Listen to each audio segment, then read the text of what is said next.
देखिए, सड़क सुरक्षा के दृष्टिगत सरकार द्वारा कई कदम उठाए गए हैं।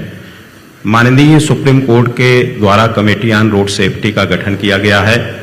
कमेटी ऑन रोड सेफ्टी के रिकमेंडेशंस हैं, जिसके चलते समस्त जिलों में, मंडलों में और राज्य में जो मीटिंगें होती हैं, उसमें ये देखा जाता है कि दुर्घटनाओं को कैसे कम किया जाए।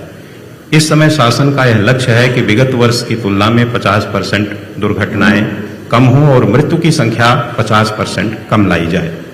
इसके लिए पूरी स्ट्रेटजी बनाई गई है, पूरी रणनीति बनाई गई है। ब्लैक स्पॉट्स को जो उसमें सुधारात्मक कार्यवाही होती है, वो 4 स्तंभ होते हैं, 4। एक तो इंजीनियरिंग, दूसरी इन्फोर्समेंट, तीसरा अवेयरनेस, चौथा इमरजेंसी सर्विसेज। तो सबसे पहले हम लोग अवेयरनेस पर जोर देते हैं कि लोगों को जागरूक करते हैं कि सड़क सुरक्षा के दृष्टिगत यातायात नियमों की जानकारी होनी चाहिए, उसका अनुपालन करना चाहिए।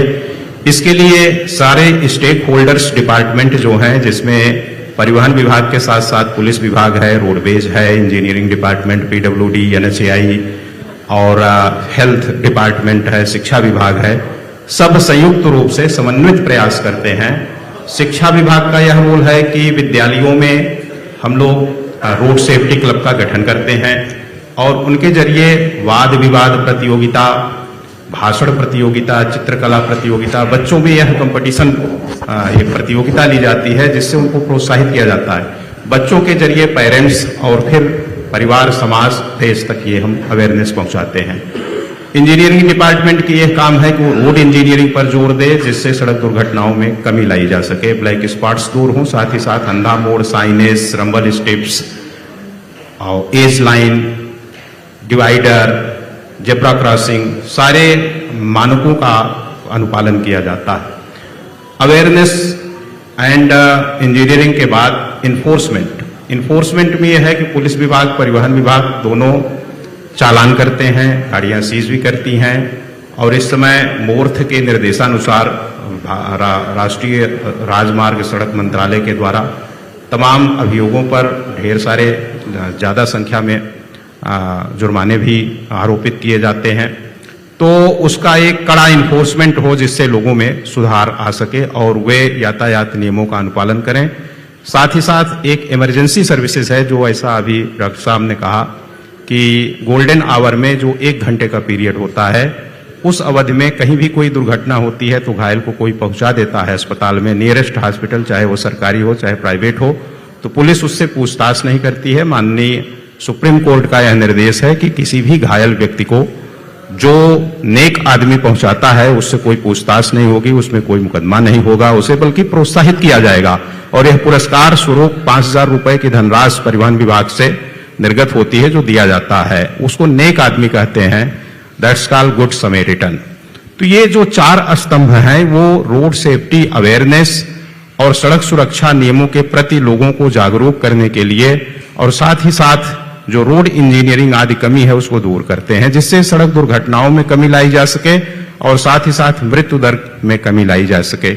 ये हमारे शासन का निर्देश है और उस पर हम लोग काम करते हैं, अमल में लाते हैं। साथ ही साथ टेक्नोलॉजी का विकास किया गया है, जैसे हमारे यहाँ फेसलेस सर्विसेज हो गई हैं तमाम, जैसे लर्निंग लाइसेंस है तो उसको जो है सारथी पोर्टल पर जाकर के आवेदक अप्लाई करता है और फिर जो है क्वेश्चंस आते रहते हैं, उस क्वेश्चंस का जवाब देते हैं।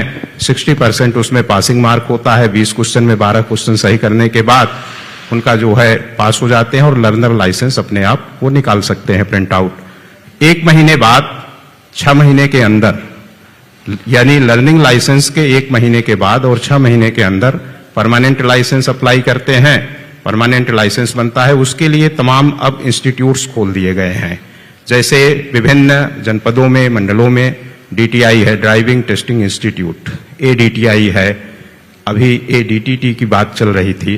तो ये सब बड़े हाईटेक ट्रैक बना दिए गए हैं, जिससे एक कठिन परीक्षा ली जा सके और ड्राइविंग लाइसेंस आसानी से न दिया जा सके। साथ ही साथ वाहनों के फिटनेस पर सरकार बहुत सख्त है और उसके लिए ATS, ऑटोमेटिक टेस्टिंग स्टेशन, हर जिलों में बन रहे हैं। हमारे कानपुर में भी 2 स्वीकृत हुए हैं और बन रहे हैं, निर्माणाधीन है, जल्दी ही चालू हो जाएंगे। वहां वाहनों के फिटनेस को एक कड़े नॉर्म से होकर के गुजरना पड़ता है। तब उनका जब उस नॉर्म्स का पूरी तरह से वो कंप्लायंस कर लेते हैं तब उनको फिटनेस जारी होता है। तो सरकार हर एहतियात कर रही है, चाहे वो ड्राइविंग टेस्टिंग से संबंधित हो, चाहे वाहनों के फिटनेस से संबंधित हो। स्पीड नियत कर दी गई है, एक्सप्रेस वे है वहां पर स्पीड नियत की गई है। साथ ही साथ ओवर स्पीडिंग, ओवरटेक, अनावश्यक ओवरटेक या नशे के हालत में गाड़ी चलाना, स्टंट, जैसा कि अभी हमारे और साथी ने कहा कि हेलमेट का प्रयोग जरूर करें, सीट बेल्ट का प्रयोग जरूर करें। साथ ही साथ कई और एहतियात हैं। सबसे बड़ी बात है कि लोगों में जो है यह अवेयरनेस होना जरूरी है कि हम गाड़ी चला रहे हैं और लोगों में जजमेंट होना, सही जजमेंट होना जरूरी है, क्योंकि हम बहुत एक्सपर्ट हैं, इसके बावजूद अगर हम ओवरटेक के समय सही जजमेंट नहीं लेते हैं तो एक्सीडेंट हो जाएगा। हम बहुत अवेयर हैं, इसके बावजूद हमारे अंदर यह कॉमन सेंस डेवलप होना चाहिए कि सामने जाने वाला आदमी हो सकता है वह कुछ सोच रहा हो, हमें बचाना है, हमें ये नहीं देखना है कि वो बचे। हम ड्राइविंग करते हैं तो हम चौकन्ने रहें, चौतरफा, और ये सोचें कि हमें बचाना है। जब यह भावना विकसित होगी और सबको हम अभिप्रेरित कर लेंगे, तब यातायात नियमों के अनुपालन अक्षरशः होने लगेंगे और एक्सीडेंट कम हो जाएंगे। इसके लिए समाज के हर वर्ग का, हम देखिए केवल चालान के डर से जो है हेलमेट न पहने, हम इसलिए पहने कि ये हमारी व्यक्तिगत सुरक्षा है, हमारे परिवार की सुरक्षा है, इससे होगी हमारे देश की सुरक्षा होगी।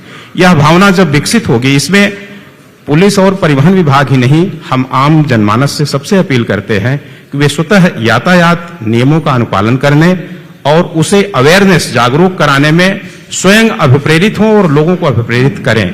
तब हम एक कुशल यातायात प्रबंधन अपने जनपद में स्थापित कर सकते हैं। इससे दुर्घटनाओं में कमी लाई जा सकती है।